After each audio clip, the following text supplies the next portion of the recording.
ஆக மொத்தம் இதில் அவங்க அடிச்ச கொள்ளை எவ்வளவு தெரியுமா? ரொம்பலாம் இல்லை, கம்மி தான். 4730 கோடி. இந்த மக்களோட உயிரோடவும் ரத்தத்தோடும் கலந்து ஓடுவது பாலாறு. அந்த பாலாறை இன்னைக்கு பெரியார் பெயரையும் அண்ணா பெயரையும் சும்மா பேருக்கு வச்சுக்கிட்டு ஆட்சி நடத்துறவங்க என்ன பண்றாங்க தெரியும்ல? சுரண்டிட்டாங்க, கொள்ளை அடிச்சிட்டாங்க, நாசம் பண்ணிட்டாங்க, மோசம் பண்ணிட்டாங்கன்னு இன்னும் என்ன வேணாலும் சொல்லலாம். ஆக மொத்தம் அழிச்சிட்டாங்க. இதை நான் எதுவும் போற போக்கில் எதுவும் அடிச்சு விடலங்க, ஆதாரத்தோட தான் சொல்றேன்.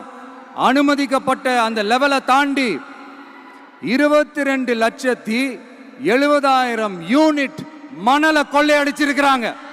ஆக மொத்தம் இதில் அவங்க அடிச்ச கொள்ளை எவ்வளவு தெரியுமா? ரொம்பலாம் இல்லை, கம்மி தான். 4730 கோடி.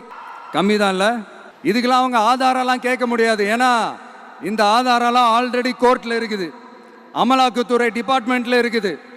அந்த டிபார்ட்மெண்ட்ல வேலை செஞ்ச சில நல்லவர்கள் அவங்க அடிச்ச அந்த கொள்ளையெல்லாம் தாங்க முடியாம வெளியில சொன்ன அந்த ஆதாரங்கள்